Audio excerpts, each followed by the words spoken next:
नमस्कार, कड़वी कॉफ़ी के इस अंक में आपका स्वागत है। मैं निधीश त्यागी और कड़वी कॉफ़ी में हम लोग बात करते हैं जो हमारे विषय हैं, जो इस समय समाज, राजनीति, बाकी उस चीज़ों के जिनको लेकर लंबी बातचीत करते हैं और तसल्ली से बात करते हैं ताकि चीज़ों को हम समझ पाएँ और अपने विमर्श को आगे बढ़ा सकें। आज मेरे साथ हैं सुशांत सिंह, जो रक्षा विशेषज्ञ हैं, पत्रकार हैं और अध्यापक भी हैं। वो येल विश्वविद्यालय में पढ़ाते हैं। द कैरावन, वायर और इंडिया केबल से जुड़े हुए हैं।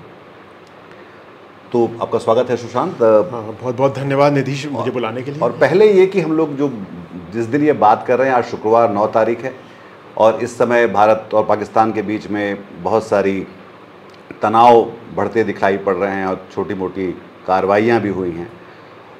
तो ये बात ध्यान में रहे क्योंकि हम रिकॉर्डिंग का दिन और जब ये पब्लिश होगा तो शायद उसके बीच में एक फ़र्क होगा, तो इसलिए शायद आपके ध्यान में रहे। और हम लोग बात कर रहे हैं मोटे तौर पर जो भारत की सामरिक रणनीति है, उसकी जो राजनीति है और उसकी जो पूरी भू राजनीति है, जो जियो पॉलिटिक्स है, उसको लेकर हम कहाँ पर हैं और हम किस तरफ जा रहे हैं।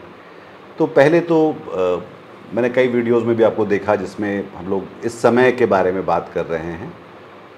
आप इसको किस तरह से देखते हैं? अगर आप इसको एक पर्सपेक्टिव पिक्चर देना चाहें एक हिंदी भाषी समाज के लिए कि वो उसको किस तरह से देखें कि जो भारत पाकिस्तान के बारे में हो रहा है वो कितना, क्योंकि वो ये जो जंग है कई स्तर पे हो रही है। एक है वो ज़मीन के स्तर पे है, एक है जो जियो पॉलिटिकल चल रही है, एक है जो फिल्म सिटी नोएडा से जो चलती है, जहाँ पर रोज़ ही हम जो है आधा पूरा या पाकिस्तान के आगे भी हम जीत चुके हैं, जिस तक एक हल्ला चल रहा होता है। तो उस पूरे उसको हम एक ऐसे व्यक्ति को जो थोड़ी तसल्ली चाहता हो कि हाँ भाई हो क्या रहा है, ये समझने के लिए आप कैसे समझाएंगे उसको? देखिए, समझने के तो इसको कई तरीके हो सकते हैं। जैसा कि आपने खुद कहा, एक तो आप इसको सेना के तौर पर समझ सकते हैं कि दो सेनाएं आपस में लड़ रही हैं, तो उसमें एक सेना ने जाकर कुछ किया, दूसरी सेना ने कुछ किया। दूसरा, आप उसको राजनीतिक स्तर पर समझ सकते हैं कि भारत में आज के वक्त की एक राजनीति है, उस राजनीति का एक नेतृत्व है और वो राजनीतिक नेतृत्व किस तरह से इन चीज़ों का फ़ायदा उठाने की कोशिश कर रहा है, सेना का प्रयोग कर रहा है। पाकिस्तान में भी कुछ राजनीतिक हैं, कुछ सेना प्रमुख हैं जो कि वहाँ पर बहुत शक्तिशाली हैं, वो किस तरह से सिचुएशन का फ़ायदा उठाने की कोशिश कर रहे हैं। तीसरा नज़रिया हो सकता है, जैसा आपने कहा, कि जियो स्ट्रैटेजिक, जियो पॉलिटिकल व्यू से कि चीन है, अमेरिका है, इंडो पैसिफिक है, भारत और पाकिस्तान की पुरानी लड़ाई है। और सबसे ज़रूरी शायद जो जिस तरीके से देखने की ज़रूरत है, जैसे हम नहीं देख रहे हैं, वो है कि ह्यूमन एंगल से देखने की ज़रूरत है कि ये दोनों, हिंदुस्तान और पाकिस्तान, भारत और पाकिस्तान बहुत ही गरीब मुल्क हैं। ये भूलने वाली बात, ये हमको भूलना नहीं चाहिए कि भारत की आज भी पर कैपिटा इनकम $2,500-2,600 है। Just to give you an idea, भाई अमेरिका की $86,000 है, चीन की $12,000 है, पाकिस्तान की शायद बांग्लादेश से कम है, बांग्लादेश के आसपास है तकरीबन। पाकिस्तान हमसे बहुत कम, $1,200, $1,600 पर होगा। और समझने वाली बात है, ये $2,600 में भी इनइक्वालिटी बहुत ज़्यादा है कि आपका ऊपरी 10%, 5% के पास सारा पैसा है, लोगों के पास पैसा नहीं है।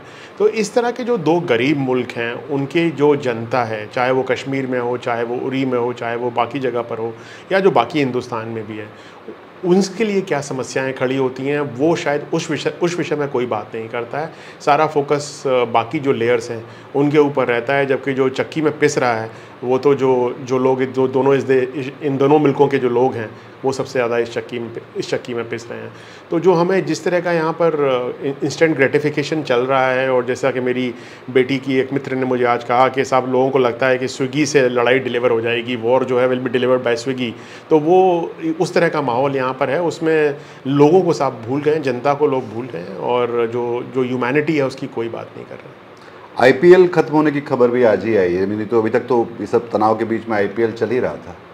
तो जैसे कि मैं अभी कह रहा था अपने कैमरा पर्सन से कि उसने जब वीडियो गेम खेले तो कितने लोगों को रोज़ वो मार रहा था। और तो ये जो पूरा एक हमारा परिदृश्य है कि जहाँ पे कुछ चीज़ें जो बहुत काल्पनिक हैं, जिससे ज़्यादा नैरेटिव बनता है, और कुछ चीज़ और उनका वो हकीकत से कितना अधिक वो अलग होते चला जाता है। तो इसमें जो दूसरा सवाल शायद ये है कि पाकिस्तान को लेकर हम कैसे देखते हैं, और हम कैसे देखते हैं, और दूसरा दुनिया उसको कैसे देखती है, क्योंकि आप तो दोनों जगह से देखते हैं इस चीज़ को। निधीश, हम कौन हैं? हम मतलब भारत की तरफ से मैं बात कर रहा हूँ। भारत की सरकार का रुख अलग हो सकता है, भारत के जो नागरिक हैं उनका कई 140 करोड़ की आबादी है, अलग अलग लोगों के विचार हो सकते हैं पाकिस्तान के बारे में। मैं अपने नज़रिए से देखूं और एक ब्रॉड मेन स्ट्रीम नज़रिए से देखूं, तो पाकिस्तान का जब निर्माण हुआ तो पाकिस्तान का निर्माण जो भारतीय उपमहाद्वीप है उनके मुसलमानों के लिए हुआ, जबकि जो भारत ने कहा कि वो एक सेकुलर कंट्री होगा, मल्टीकल्चरल कंट्री होगा, मल्टी एथनिक होगा, जिसमें हर तरह के लोग रह सकते हैं। और ये हमारा उस वक्त का पोलर ऑपोजिट था। उसकी वजह से कश्मीर के ऊपर जो समस्या खड़ी हुई, भारत को लगता था कि कश्मीर ज़रूरी है, कि अगर आप एक सेकुलर मुल्क हैं तो कश्मीर उसका हिस्सा होना चाहिए, मुस्लिम मेजॉरिटी। पाकिस्तान को लगता था कि ये होना चाहिए। पाकिस्तान को शुरुआत से हमेशा से ये इनसिक्योरिटी रही है कि भारत ने उसको एक्सेप्ट नहीं किया। तो जब अटल बिहारी वाजपेयी अपनी लाहौर बस यात्रा पर जाते हैं और वो वहाँ पर साइन करते हैं किताब और एक्सेप्ट करते हैं, तो लोग कहते हैं बहुत बड़ी बात है कि किसी आरएसएस के व्यक्ति ने जाके एक्सेप्ट किया कि भाई पाकिस्तान एग्जिस्ट कर सकता है मुल्क की तरह। क्योंकि जिस तरह की भाषा का प्रयोग भारत में जो राइट विंग फोर्सेस हैं, हिंदुत्व ताकतें हैं, जो करती हैं कि अखंड भारत होना चाहिए वगैरह, उससे पाकिस्तान को लगता है कि साहब ये हमारे मुल्क का वजूद नहीं चाहते हैं। तो एक वो उनके अंदर एक एसेंशियल इनसिक्योरिटी है भारत के बारे में। उस इनसिक्योरिटी की वजह से और जो हिस्टोरिकल रीजंस हैं, जो आइडियोलॉजिकल रीजंस हैं, उसकी वजह से हमेशा से पिछले 77-78 सालों में भारत और पाकिस्तान के बीच में तनाव रहा है। ऐसा कोई भी पीरियड नहीं रहा है जिसमें कि बहुत ज़्यादा मित्रता रही हो। जब मित्रता की बातें हुई हैं, पर हम कभी भी उस स्तर तक नहीं पहुंच पाए जब भारत और पाकिस्तान मित्र देश की तरह रह पाए हो। जब भी कुछ हुआ है, कुछ ही सालों में शत्रुता की तरफ हम चले गए, चाहे वो कश्मीर की वजह से हुआ हो, चाहे वो टेररिज्म की वजह से, आतंकवाद की वजह से हुआ हो, या किसी और वजह से हुआ हो। बीच में क्योंकि कोल्ड वॉर था, सोवियत यूनियन अफगानिस्तान में आता है, चीन यहाँ पर कम्युनिज्म एशिया के अंदर बढ़ रहा था। कम्युनिज्म के खिलाफ कौन से मुल्क खड़े होने को तैयार थे और अमेरिका का साथ देने को तैयार थे? पाकिस्तान उनमें सबसे आगे था। भारत ने कोल्ड वॉर में नॉन अलाइनमेंट पॉलिसी फॉलो की, किसी के साथ नहीं गया, तो वहाँ पर अमेरिका का भी दबाव आ गया। चीन के साथ भी पाकिस्तान की दोस्ती हो गई, और उसकी वजह से एक बहुत ही कॉम्प्लेक्स सिनारियो है जिसमें कि भारत और पाकिस्तान दोनों मुल्क रहते हैं। तो इसमें मैं जब पढ़ाता भी हूँ तो लोगों को बोलता हूँ कि इसमें कोई एक कंपोनेंट नहीं है। इसके अंदर आइडियोलॉजिकल कंपोनेंट है, इसके अंदर हिस्टोरिकल कंपोनेंट है, इसके अंदर रिलीजियस कंपोनेंट है, इसके अंदर इकोनॉमिक कंपोनेंट है, इसके अंदर जियोपॉलिटिकल कंपोनेंट है, इसके अंदर जियो स्ट्रैटेजिक कंपोनेंट है, इसके अंदर न्यूक्लियर कंपोनेंट है। इसके अंदर इतनी लेयर्स हैं कि आप किसी भी लेयर पर आप शुरू हो जाएँ तो उस लेयर पर आप विस्तार से बात क्रिकेट और कल्चर भी है, क्रिकेट और कल्चर भी है, पीपल टू पीपल रिलेशनशिप भी है, पंजाबियत भी है, कोक स्टूडियो भी है, पाकिस्तानी टीवी सीरियल भी हैं, पाकिस्तानी आर्टिस्ट भी हैं, आप मतलब आप इमरान खान भी हैं, वसीम अकरम भी हैं, आप कुछ भी बात कर सकते हैं, जितना आप चाहें बात कर सकते हैं इस पर। जी, तो एक तरह से बहुत सारे ताने बानों से हम जुड़े हुए भी हैं और हम उनको झटकते भी रहना चाहते हैं, जो समझ में आता है। इसमें जो भारत का, अच्छा इस बीच ये भी हुआ कि जो कोवर्ट ऑपरेशंस के बारे में हम हमेशा बात करते हैं, जो आतंकवाद को लेकर सबसे ज़्यादा और लगातार दिक्कत रही है भारत में, ख़ास तौर पर पाकिस्तानी उन चीज़ों को लेकर, उसको लेकर हम कैसे देखते हैं? क्योंकि उससे हम कभी भी अभी तक, जब तक पहलगाम हुआ है ये अभी, तब तक मुकम्मल तौर पर निपट तो पाए नहीं हैं उससे। देखिए, आतंकवाद कोई भारत के लिए एग्जिस्टेंशियल खतरा है क्या? भारत उसकी वजह से टूट जाएगा, भारत मुल्क की तरह नहीं रह पाएगा, भारत देश नहीं बचेगा? नहीं। ना पाकिस्तान भारत के लिए एग्जिस्टेंशियल खतरा है, ना आतंकवाद भारत के लिए एग्जिस्टेंशियल खतरा है। अगर आप 140 करोड़ के इतने बड़े मुल्क की तरफ के नज़रिए से देखें, मुझे नहीं पता आप किस गांव से या किस शहर से आते हैं, अगर कहाँ नॉर्थ ईस्ट में कुछ होता है, क्या आपके गांव या शहर में किसी को फ़र्क पड़ता है? नहीं पड़ता है, बहुत कम फ़र्क पड़ता है। मुझे लगता है कि आतंकवाद नहीं होना चाहिए। जो लोग आतंकवाद से सफ़र करते हैं, जिनको समस्या होती है, वो मतलब उसका कंडमनेशन होना चाहिए और हमें उसके खिलाफ़ काम करना चाहिए। पर हमें उसका हवा इतना बड़ा नहीं बना देना चाहिए जिससे कि बाकी चीज़ों पर भी हिंदुस्तान में उसका असर पड़ने लगे। अगर किसी आतंकी घटना की वजह से बाकी जो हिंदुस्तान में मुसलमानों के बारे में या कश्मीरियों के बारे में या किसी भी और कम्युनिटी के बारे में, अगर मणिपुर में कुछ होता है तो क्रिश्चियंस के बारे में, या अगर छत्तीसगढ़ में कुछ होता है तो इंडिजिनस कम्युनिटीज़ के बारे में इस तरह की बात, जिस तरह की बात होती है और जिस तरह की दुर्भावना बनाई जाती है, मुझे नहीं लगता कि आतंकवाद को हमें इस तरह से इतना ज़्यादा बढ़ावा देने की ज़रूरत है। आतंकवाद की समस्या वहाँ पर मुझे लगता है ज़्यादा हो सकती है कि जैसे कि साहब कश्मीर चला जाएगा, भारत से निकल जाएगा, या पंजाब चला जाएगा, या नागालैंड चला जाएगा। तो जैसा कि हमने पिछले 78 सालों में देखा है, ऐसा कभी भी नहीं हुआ कि कोई भी हिस्सा जो भारत का था वो भारत से जा पाया हो, बल्कि आतंकवाद ख़त्म हुआ है। हमने हिंसा को हम नीचे लाए हैं। हिंसा को नीचे के लाने के बाद हमने एक राजनीतिक प्रोसेस शुरू की है। सबसे सक्सेसफुल एग्जाम्पल 2 हैं, हमारा मिज़ोरम में है, पंजाब में है, जहाँ पर हमने आतंकवाद ख़त्म किया, हिंसा को हम नीचे लाए और लोगों को वापस राजनीतिक मेन स्ट्रीम के अंदर लेकर आए। वही शायद प्रोसेस है जो हमको हर जगह फॉलो करना है, चाहे वो नागालैंड हो, चाहे वो मणिपुर हो और चाहे वो कश्मीर हो।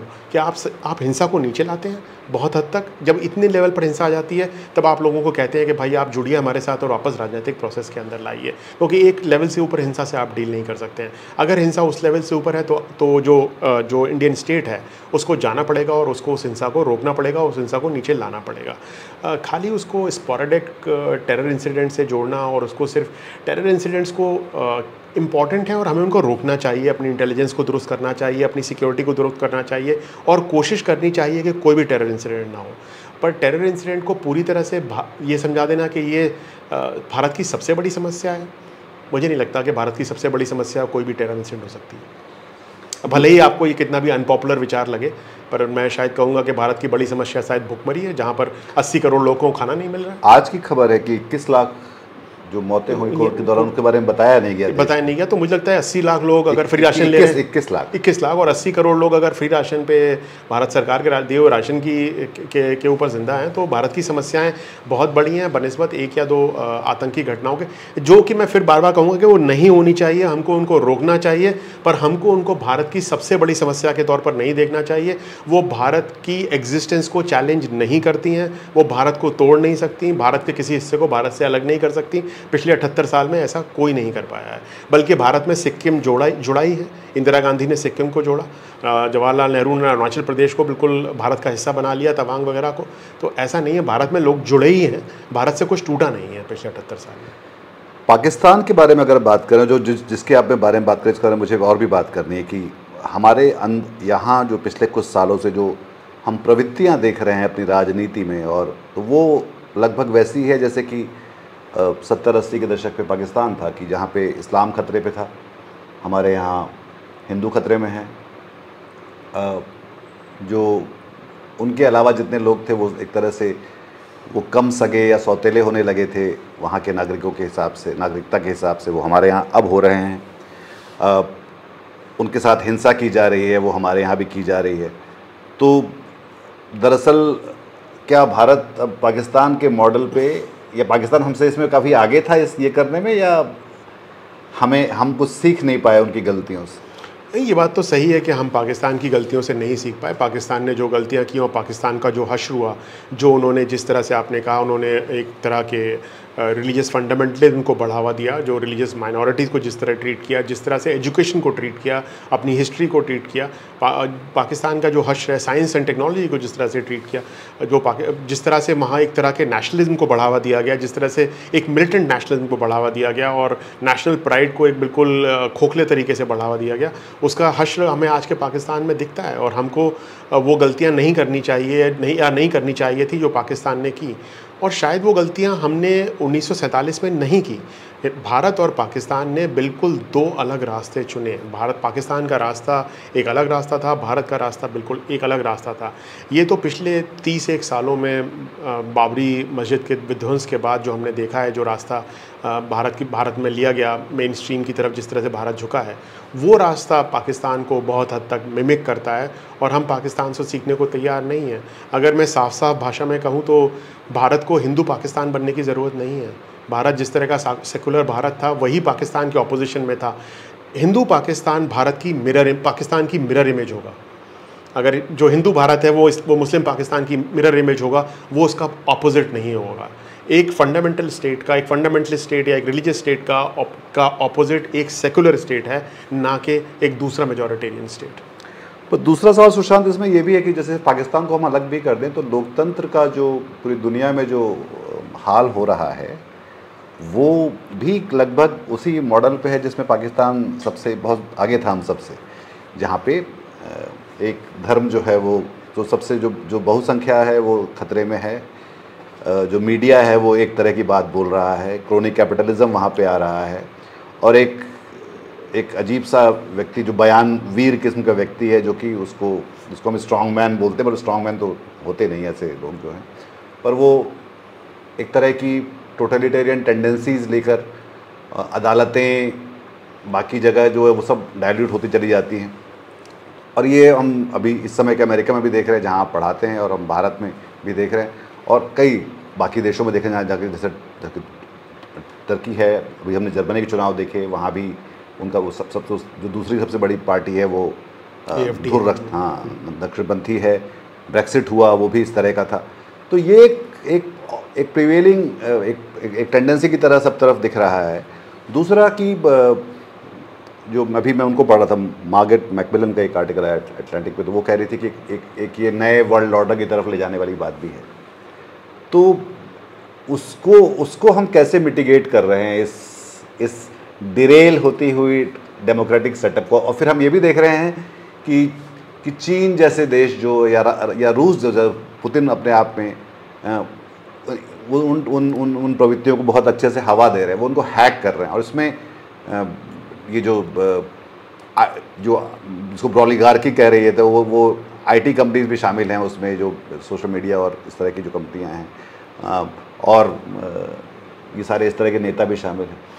देखिए, इसमें जो मुझे लगता है कि शायद विश्व में इस तरफ दक्षिण पंथ का प्रभाव बढ़ा है, ये बात सही है कि चाहे वो ट्रंप की राजनीति हो, बोरिस जॉनसन और ब्रेक्सिट की राजनीति हो, या रिफॉर्म पार्टी अभी यूके के अंदर, AFD, Marine Le Pen France के अंदर, पर ये भी है कि साथ ही साथ कनाडा में माइक कार्नी की जीत हुई है, ऑस्ट्रेलिया में एंटनी एल्बनीज़ अभी जीते हैं, पिछले हफ्ते ही जीते हैं, और ब्राज़ील में तो बहुत ही प्रोग्रेसिव सरकार है लूला की। तो ऐसा नहीं है कि दूसरी तरह की ताकतें नहीं उभर रही हैं, पर आप साहब एक बात समझ लीजिए, भारत में जो ताकतें उभरी हैं उनका इन विश्व की ताकतों से कोई लेना देना नहीं है। भारत में ये ताकतें उससे पहले से उभरी हैं। अगर आप हमारे माननीय प्रधानमंत्री श्री नरेंद्र मोदी को ही ले लें तो वो 2002 से सत्ता में हैं। 2002 में ट्रंप अभी भी शायद वो उस टाइम पर प्रॉपर्टी ही बेच रहे थे न्यूयॉर्क के अंदर, वो उस टाइम पर कोई उनका सत्ता से लेना देना नहीं था, या AFD वाले भी कहीं नहीं थे। और 2014 से वो ट्रंप से पहले भारत के प्रधानमंत्री बन गए थे। ट्रंप अमेरिका के राष्ट्रपति बहुत बाद में बने, उस वक्त ओबामा अमेरिका के राष्ट्रपति थे। तो भारत ने शायद बाकी मुल्कों को रास्ता दिखाया है, भारत ने बाकियों से सीखा नहीं है। वो जो मनोज कुमार का गाना है ना, उपकार में मेरे भारत ने, वो शायद रास्ता, हाँ, तो वो रास्ता दिखाया है ना, कैसे हुए इस तरह, तो वो रास्ता दिखाया है भारत ने दूसरों को। यहाँ पर भी ये दूसरों से हुए नहीं है, पर उसकी वजह से क्या होता है, मैं इसको एक और संदर्भ में आपको समझाता हूँ कि देखिए, बाबरी को गिराया गया, बाबरी मस्जिद को गिराया गया, और उसके बाद जिस तरह का एक नैरेटिव क्रिएट होता है, और मुस्लिम्स इक्वल्स टेररिज्म इक्वल्स आतंकवाद की, मुसलमान बराबर आतंकवाद की जो राजनीति और जो परिभाषा भारत में उसका शुरू होती है 90 के दशक में, वो अगर आप देखें विदेश में शुरू होती है 9/11 के बाद, जब न्यूयॉर्क में ट्विन टावर्स गिराई जाती हैं। पर क्या होता है, उसकी वजह से एक वैलिडेशन मिल जाता है जो उस वक्त तक भारत में हुआ है, और उसको एक तरह से बैक प्रोजेक्ट कर दिया जाता है, और कहा जाता है कि देखिए साहब, हम तो पहले से ही कह रहे थे कि ये तो समस्या है, कि ये तो धर्म समस्या है, इस धर्म में ही समस्या है, इस धर्म के जो पालन करने वाले लोग हैं उनमें आतंक की समस्या है। वो उसको वैलिडेशन मिल जाता है। तो मुझे लगता है कि जो ट्रंप है, या एर्डोगान है, या पुतिन है, या AFD है, या बोरिस जॉनसन है, या रिफॉर्म पार्टी है, जो भी हैं, मरीन ले पेन है, या बोल्सोनारो थे ब्राज़ील में, या जो अभी मिली हैं अर्जेंटीना में, इन सब की वजह से एक तरह का वैलिडेशन मिल जाता है। या खास मेलोनी, हम मेलोनी को कैसे भूल गए, उन्होंने तो जाके बोला कंजर्वेटिव पार्टी के स्टेटमेंट में कि मोदी, ट्रंप, मैं और मिलेई बहुत अच्छे दोस्त हैं, और जब हम कुछ बोलते हैं तो लोग नाराज़ हो जाते हैं, पर जब टोनी ब्लेयर और बिल क्लिंटन कहते थे तो आप लोग नहीं कुछ बोलते थे, वगैरह वगैरह। तो एक तरह का वैलिडेशन, और एक तरह का अप्रूवल, और एक तरह का कोलैबोरेशन भी है, एक तरह का आइडियोलॉजिकल कोलैबोरेशन भी है इन सारे नेताओं के बीच में। उससे जो हम जैसे जो लोग जिनकी सोच अलग है, जो थोड़े प्रोग्रेसिव सोच के लोग हैं, उनके लिए समस्याएं इससे बढ़ी हैं और इससे थोड़ी मुश्किल हुई है। पर मुझे लगता है कि संघर्ष का वक्त है। जिन लोगों को लगता है कि कि किस तरह का भारत होना चाहिए और किस तरह का हमारा देश होना चाहिए उनको संघर्ष से पीछे नहीं हटना चाहिए और संघर्ष करना चाहिए। जब भारत इतने बड़े ब्रितानी साम्राज्य को हराकर आज़ादी जीत सकता है, हम साहब देखिए, याद रखिए, हमने सबसे पहले आज़ादी जीती। हमसे पहले किसी और मुल्क ने अफ्रीका और एशिया में आज़ादी नहीं जीती। और जब हमने ब्रिटेन से आज़ादी ली, ब्रिटेन बहुत पावरफुल कंट्री था, भले ही सेकेंड वर्ल्ड वॉर के बाद वीक हो गया था, पर बहुत पावरफुल था। तो मुझे लगता है कि लंबी लड़ाई है, लड़ने की ज़रूरत है, जो लोगों की बिलीफ है उस पर खड़े होने की ज़रूरत है और लंबे संघर्ष के लिए तैयार रहना पड़ेगा और संघर्ष करना पड़ेगा। पर वो तो जो तरीका था लड़ने का, वो एक मेरे ख्याल से उसमें कई तरह की फिर भी लड़ाई होती है कि एक देश के भीतर ही हम एक आर्टिकुलेट करने में लगे रहते हैं और वहाँ कैप्टे संघर्ष हैं। जैसे कि जो पूरा जब से पहलगाम हुआ है उसके बाद से कश्मीरियों के साथ जो भारत में बर्ताव हुआ है, जो विधवा हुई लड़की उसके साथ जिस तरह की ट्रोलिंग की गई है, जिस तरह से शॉल बेचने वाले और जो कश्मीर के जो बच्चे यहाँ पढ़ रहे हैं बाकी भारत में, उनके साथ जो किया जा रहा है, किसी भी मुस्लिम के साथ भी किया जा रहा है कि तुम भी इसमें जो शामिल हो। तो ये जो और जो आज़ादी जीतने का समय तो गांधी का समय था, तो वो एक अलग ही एक समावेशी उसकी राजनीति कर रहे थे, अहिंसा की राजनीति कर रहे थे। अब तो हमारे यहाँ हम हिंसा ज़्यादा देखते हैं, अदरिंग ज़्यादा देखते हैं, नफ़रत ज़्यादा देखते हैं। नीतीश, मैं इससे इत्तेफाक नहीं रखता हूँ। गांधी की लड़ाई आज के वक्त से आसान लड़ाई नहीं थी।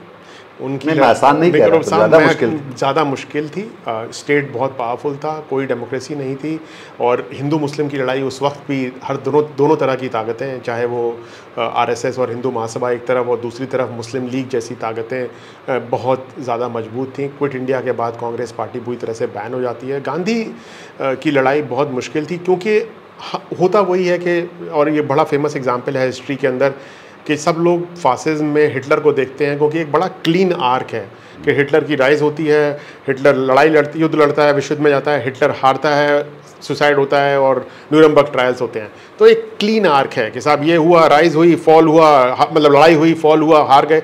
तो हम सब क्लीन आर्क में और हम बैक प्रोजेक्ट कर लेते हैं, बैक प्रोजेक्ट करके देखते हैं कि साहब ये तो ख़त्म होना ही होना है, कि मतलब ऑलमोस्ट मिथिकल तरीके से कि ये ख़त्म होते होता है। कोई ज़रूरी नहीं है कि फासिज्म उस तरह से क्लीन आर्क में 10 साल के अंदर, 11 साल के अंदर ख़त्म हो। उसी तरह हम गांधी को बैक प्रोजेक्ट करते हैं 1947 से और फिर हम मान के चलते हैं कि 1947 तो होना ही होना था और उसके बाद हमको हर चीज़ 42 की, 37 की, 25 की, 1925 की, 1931 की, फिर हमको वो सारी उस आर्क में फिट हो जाती है क्योंकि हमारे पास 1947 का चश्मा है। अगर आप उनमें आउटकम से उसके कॉजेस, अगर मैं आपको 1945 और 1946 में खड़ा कर दूं, जब आपको नहीं पता है कि 1947 आने वाला है, आपको शायद लगेगा कि ये तो बिल्कुल फ्यूटाइल है और कुछ होने ही वाला नहीं है। और अगर मैं आपको 1942 में ले जाऊँ या 43 में ले जाऊँ, जबकि फासिज्म की जीत हो रही है, जापान सिंगापुर में ब्रिटेन को हरा चुका है, ये हो रहा है, तो आपको लगेगा तो कुछ बचा ही नहीं है, हम तो क्या कर रहे थे पिछले 30 साल से, ये तो क्या हो गया। तो शायद हमको इसलिए इतना निराश या इतना हतोत्साहित होने की ज़रूरत नहीं है। मैं इस पे एक सवाल इस बारे में बात करना चाह रहा था कि ये जो हम हैं, तो जो लड़ने वाले होते हैं वो तो ठीक है, हिंदुस्तान पाकिस्तान के लोग हैं, फौजी हैं, पर एक लड़ाई जो होती है वो हथियारों की चल रही होती है और उसके पीछे भी देश और उद्योग और उनके टैरिफ और उनकी बाकी जो चीज़ें लगी रहती हैं। तो अब वो लड़ाई एक तरह से हथियारों की भी है। हम सुन रहे हैं कि वो उनके पास ये जहाज़ है, हमारे पास ये जहाज़ है। मैं आपका भी इंटरव्यू सुन रहा था उस बारे में। तो ये आप हथियार उद्योग के जो इसमें स्टेक्स को कैसे देखते हैं? नहीं, देखिए साहब, हथियारों का तो बहुत बड़ा इसमें रोल है ही। जैसा कि आपने कल परसों देखा, जो खबर चली है विदेशी अखबारों में और विदेशी एजेंसीज़ में, वो ये है कि भारत के 2 या 3 या 5 जितने भी आप माने हवाई जहाज़ गिराए गए उस रात पर, जिस रात को भारत ने हमला किया और 9 साइट्स पे, उन 9 जगह पर हमला किया। और ये माना जा रहा है कि वो जो भारत के हवाई जहाज़ गिराए गए वो चीनी हवाई जहाज़ और चीनी हथियारों ने गिराए और उसकी वजह से जो चीन के हथियारों की जो शेयर कंपनी है, जो कंपनी है, उसके शेयर एकदम मार्केट में एकदम पूरी तरह पर चढ़ गए। और जो इसका असर ताइवान पर, बाकी देशों पर जो हथियार खरीदते हैं, वो बहुत एक अलग तरीके का पड़ेगा, क्योंकि ये पहली बार ऐसा हुआ है कि चीन में बने हथियार ने किसी वेस्टर्न प्लेटफॉर्म को गिराया है। कि आज तक ऐसा कभी हुआ ही नहीं कि चीन ने हथियार बनाए हों और वो वेस्टर्न प्लेटफॉर्म के खिलाफ यूज़ हुए हों। पहली बार ऐसा मौका आया है। तो जो अभी तक थ्योरीज थी कि चीनी हथियार बेकार हैं या काम नहीं कर सकते, तो इसकी वजह से वेस्ट की हथियार कंपनियां अपने सरकारों पर क्या दबाव डालेंगी, क्या बातचीत करेंगी, किस तरह का प्रोपेगेंडा होगा। हो सकता है आप थोड़े ही दिन में देखें कि भारत के पत्रकार ये कहना शुरू कर दें कि चीन के जो हथियार पाकिस्तान के पास हैं, पाकिस्तान के 80% अभी हथियार और सामान, साजो सामान चीन से आता है आज की डेट में। हो सकता है आप देखें भारत में ही कुछ पत्रकार कहना शुरू कर दें कि चीन के हथियार बिल्कुल बेकार हैं, क्योंकि शायद वो विदेशी जो वेस्टर्न मैन्युफैक्चरर्स हैं वो इस तरह का दबाव डालेंगे। जैसा कि आपने इराक वॉर के दौरान देखा, जैसा कि आपने अफगानिस्तान के दौरान देखा, पहले गल्फ वॉर के दौरान देखा कि हमेशा इनसे डिफेंस कंपनीज को बहुत फ़ायदा होता है। जब रशिया और यूक्रेन में जो लड़ाई है, यूक्रेन को जो हथियार दिए गए, जो इक्विपमेंट दिया गया, वो इमीडिएटली आप देखेंगे कि कुछ दिनों के अंदर ही न्यूयॉर्क टाइम्स में, वॉशिंगटन पोस्ट में, इकोनॉमिस्ट में खबर आनी शुरू हो जाएंगी कि साहब ये हथियार नया आया है और इसका सिस्टम ऐसे काम कर रहा है कि इससे दूसरी सेना पूरी तरह से ध्वस्त हो गई है। वो एक तरह का PR कैंपेन है, एक तरह का सेल्स कैंपेन है, जिसकी वजह से उन कंपनियों को फ़ायदा होता है। जैसा कि आपको पता है अमेरिका के अंदर भी और यूरोप के अंदर भी जो हथियार कंपनियां हैं वो सिर्फ अपने पैसे से हथियार नहीं विकसित करती हैं, वो सरकार के पैसे से, यानी कि जनता के पैसे से सरकार हथियारों को विकसित करती हैं और उसके बाद उनसे भरपूर मुनाफा कमाती हैं। तो युद्ध तो सोक्रेटिस ने कहा है, युद्ध तो पैसे के लिए होता है, युद्ध तो सुकरात का कहना था, तो युद्ध तो पैसे की लड़ाई है। अब अलग अलग तरीके से पैसे की लड़ाई होती है, कोई आके नादिर शाह की तरह पैसे लूट के जाता है, अब ये सब अलग कंपनियां ये औरों को लड़ा के पैसे लूट रही हैं। तो फिर हम आते हैं जो इस पूरे स्पेस में जो एलिफेंट इन द रूम है वो जो कि चाइना है। तो जैसे कि हमने ये देखा कि चीन ने खुले तौर पे पाकिस्तान को एक तरह से समर्थन दिया है और उनकी खासी मौजूदगी भी, जैसे सुशांत कह रहे हैं, क्योंकि 80% हथियार साजो सामान जो हैं चीन से हैं, उनकी मौजूदगी है वहाँ पे पाकिस्तान के इलाकों में। दूसरा है कि अभी तक जो कूटनीति में अगर हम आते हैं तो अभी तक किसी ने पाकिस्तान को खुलेआम इस बात के लिए, भारत के अलावा किसी ने जवाबदेह ठहराया नहीं है इसके लिए। इजराइल ने ठहराया, सॉरी। और दूसरा, सब लोग कह रहे हैं कि हाँ आतंकवाद बुरी चीज़ है, इसको डिस्केलेट करो, ये सब करो, पर पाकिस्तान पे कोई विश्वव्यापी ऐसा कोई जो बड़े देश उन्होंने पर पाकिस्तान समर्थन जताने वाले, बल्कि तुर्की और चीन तो हैं ही शायद, एक कोई तुर्की और चीन है, तो ये दोनों देश है। तो ये जो हम कूटनीति में हम किस तरफ लेके जा रहे हैं इस समीकरण। देखिए, जो आपने चीन की बात की, ये बात सच है कि चीन पिछले करीब 70 सालों से पाकिस्तान के साथ है। जब जुल्फ़िकार अली भुट्टो जब पाकिस्तान के विदेश मंत्री थे तो उन्होंने ये डिसाइड किया 50 के दशक के अंत में कि चीन के साथ संबंध सुधारने चाहिए, और उन्होंने पूरी अपनी ताकत लगा के चीन के साथ संबंधों को सुधारा। और चीन के साथ उनके बहुत नज़दीकी रिश्ते रहे हैं। सबका मानना है कि पाकिस्तान का जो न्यूक्लियर वेपन है, न्यूक्लियर हथियार हैं, वो चीन के अंदर टेस्टिंग हुए। चीन के साथ उन्होंने मिसाइल को, बहुत टेक्नोलॉजीज़ का फ़ायदा उठाया है, अलग अलग तरीके का कोलैबोरेशन रहा है। पर चीन जिस तरह से ग्लोबली एक्सेप्ट हुआ, निक्सन के थ्रू, पाकिस्तान के थ्रू ही निक्सन और किसिंजर ने चीन से दोस्ती की 1970 के दशक में, 1971 की लड़ाई से पहले। और उसके बाद जैसे जैसे चीन राइज़ होता है और चीन WTO का हिस्सा बनता है और बड़ा मुल्क बनता है, चीन की ताकत इतनी ज़्यादा बढ़ चुकी है। अभी चीन अमेरिका की बराबरी कर रहा है। पाकिस्तान उसके मुकाबले काफ़ी छोटा देश हो गया है, काफ़ी हल्का मुल्क है। पर शायद मुझे नहीं लगता कि पाकिस्तान से ज़्यादा किसी और मुल्क की चीन से इतनी गहरे रिश्ते हैं। इवन मुझे लगता है नॉर्थ कोरिया के भी, शायद उत्तरी कोरिया के भी इतने गहरे रिश्ते नहीं हैं जितने पाकिस्तान के हैं। चीन ने हमेशा पाकिस्तान का समर्थन किया है। भारत को लगता है कि ये समर्थन इसलिए है कि वो चीन पाकिस्तान का उपयोग करना चाहता है भारत को पकड़ने के लिए, भारत को हमेशा डिस्ट्रैक्ट करने के लिए, कमज़ोर रखने के लिए। पर वो एक कारण हो सकता है, पर वो अकेला कारण नहीं है। मुझे लगता है कि चीन के अंदर इस बात का पूरा इल्म है कि पाकिस्तान ने हमेशा चीन का साथ दिया है, जब बहुत कम लोग चीन के साथ खड़े थे। चीन के साथ भारत की समस्याएं सर्वविदित हैं। सबको पता है कि भारत और चीन के बीच में ना सिर्फ बॉर्डर पे समस्याएं हैं, भारत को ये भी लगता है कि चीन एक यूनिपोलर एशिया चाहता है, जिसमें कि चीन अकेला मुल्क हो जो पूरे एशिया को डोमिनेट करे, और भारत नहीं चाहता है कि ऐसा हो। भारत चाहता है कि उसकी भी एक स्टैंडिंग हो, एक पावर हो।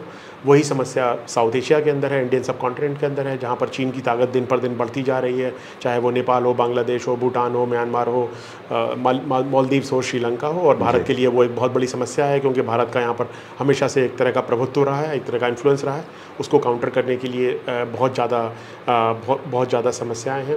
अमेरिका का जो इंटरेस्ट था इस रीजन के अंदर, जो हमेशा से एक बहुत बड़ी ताकत थी, जो 2020 के बाद जब अमेरिका के जो सैनिक थे अफ़गानिस्तान से चले गए, नेटो फोर्सेस का जब अफ़गानिस्तान से जाना होता है, उसके बाद एक तरीके से अमेरिका का जो इंटरेस्ट है इस तरह के जो ज़मीनी इलाका है एशिया का, उसमें काफ़ी कम हुआ है। वो उनको कोई फ़र्क नहीं पड़ता एक तरह से पाकिस्तान के अंदर क्या हो रहा है कि क्या नहीं हो रहा है। जब वो अफ़गानिस्तान के अंदर थे, पाकिस्तान और भारत के बीच में इस तरह की अगर समस्या होती तो अमेरिका बहुत ज़्यादा परेशान होता, क्योंकि उनका साथ जो सामान जाना था, हथियार जाना था, खाना पीना जाना था, तब वो उनको रोकने की बहुत ज़्यादा कोशिश करता था। 2020 के बाद अमेरिका का पूरा इंटरेस्ट समुद्र की तरफ है, इंडो पैसिफिक की तरफ है, उनका कोई इंटरेस्ट इस लैंड मास के अंदर नहीं है। तो एक तरह से वो इलाका चीन के लिए पूरी तरह से खाली छूटा हुआ है। जिस तरह की डिस्पैरिटी भारत और पाकिस्तान के बीच में है पावर में, उसी तरह की डिस्पैरिटी अब भारत और चीन के बीच में भी डेवलप होती जा रही है। तो और भारत के लिए एक बहुत बड़ी समस्या है कि जो चीन और पाकिस्तान की जो दोस्ती है वो भारत को चैलेंज करती है, वो भारत के लिए खतरा बन के उभर सकती है। भारत को इस बात का पूरी तरह से ज्ञान है और भारत इससे डील करने के लिए अलग अलग तरह से चीज़ें करता है, जिसमें कि चाहे वो अमेरिका से दोस्ती हो, नज़दीकी दोस्ती हो, जिससे कि चाहे वो उसके थ्रू क्वाड बनाने की बात हो या कुछ और चीज़ें बनाने की बात हो, और उसकी वजह से अलग तरह की समस्याएं, अलग तरह की कॉम्प्लिकेशंस जनरेट होते हैं। जैसा कि हिटलर ने देखा, जैसा कि नेपोलियन ने देखा, कोई भी मुल्क दो फ्रंट पे एक साथ नहीं लड़ सकता है, और ना आपको दो फ्रंट पे एक साथ लड़ने की ज़रूरत है। आपको इसलिए ज़रूरी है कि आप अपना मैक्सिमम आप एक ही फ्रंट पर लड़ने की कोशिश करें और दूसरे फ्रंट से आप दोस्ती रखें। तो मेरा तो हमेशा से मानना रहा है कि भारत और चीन जो हैं उनके बीच में एक तरह का स्ट्रैटेजिक कंपटीशन है, और क्योंकि बड़े मुल्क हैं, ताकतवर मुल्क हैं, भारत और चीन की शायद स्ट्रैटेजिक कंपटीशन हमेशा रहेगी इन्फ्लुएंस के लिए।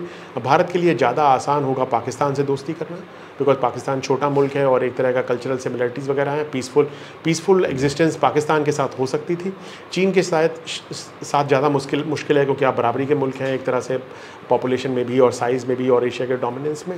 पर अब हमारी चॉइस है, हम चाहते हैं कि हम दोनों लोगों को एडवर्सरी की तरह ट्रीट करें, क्योंकि अगर आप आज चीन से दोस्ती करने जाएंगे तो चीन आपसे बराबरी की दोस्ती तो नहीं करेगा। और उसके वो तो दिख भी रहा है, क्योंकि अगर आप बायलैटरल ट्रेड भी देखें तो कितनी ज़्यादा 80% उनके पास है, 20%। हाँ, और आपकी इतनी डिपेंडेंस है उन पर, बिल्कुल, जिसके बिना शायद अमेरिका को भी ये दिक्कत होने वाली है कि वो बिना, जब वो टैरिफ वगैरह वॉर कर रहे हैं, पर वो चीन की इकॉनमी हमसे 5.5 गुना बड़ी है। चीन हमसे टेक्नोलॉजिकली बहुत एडवांस मुल्क है। मतलब 1990 के दशक में जो हमने चीन से एग्रीमेंट साइन किए, वो एग्रीमेंट शायद चीन आज हमसे साइन नहीं करेगा। तो मेरा कहने का मतलब ये है कि दोस्ती के लिए एक तो आपका ये है कि फ्यूचर में आपको लगता है कि आपका स्ट्रैटेजिक कॉम्पिटिटर चीन होगा, दूसरा आप आज भी बराबरी के मुकाबले में आप चीन से दोस्ती नहीं कर सकते, जो कि शायद आप पाकिस्तान से कर सकते हैं। पर भारत का जो एक मोटे तौर पे जब देखे जाए तो सारे जो जिसको हम सार्क कंट्रीज़ कहते थे, उनके साथ हमारा जो एक ज़माने में हम उसके लीडर थे और पूरा एक यहाँ से समीकरण सब तय होते थे। पर अब हम देख रहे हैं पाकिस्तान है या बांग्लादेश है, म्यांमार भी है या श्रीलंका है, उन सब से संबंध जो हैं कुछ पेचीदा होते चले जा रहे हैं। तो उसको आप कैसे देखते हैं? नहीं, बिल्कुल सही बात है आपकी। भारत एक तरह का एग्जाम्पलर था, एक तरह का लीडर था इन मुल्कों के अंदर। देखिए, उसमें दो तरीके से आप समझिए, क्योंकि इन सारे देशों की बहुत सिमिलैरिटीज़ हैं भारत के साथ, बहुत सिमिलर हैं वहाँ पर। और ये बहुत नए मुल्क हैं। बांग्लादेश का 1971 में बना है, श्रीलंका 1948 में बना है। इनका जो नेशनलिज्म है ना, वो अगर आप एक छोटा मुल्क, आप एक छोटे मुल्क हैं और आप एक बहुत बड़े मुल्क के साथ हैं और जिसके साथ आपकी बहुत सिमिलैरिटीज़ हैं, तो आपको खड़े होकर ये दर्शाना पड़ेगा कि आपकी नेशनैलिटी इसके ख़िलाफ़ है। अदरवाइज़ आप जाके किसी नेपाल के व्यक्ति को ये बोलते हैं कि साहब आप तो बिल्कुल मेरे जैसे हैं, आप तो बिल्कुल हिंदुस्तान जैसे हैं, तो आप तो उसको ये कह रहे हैं कि आपकी तो कोई नेशनल आइडेंटिटी नहीं है।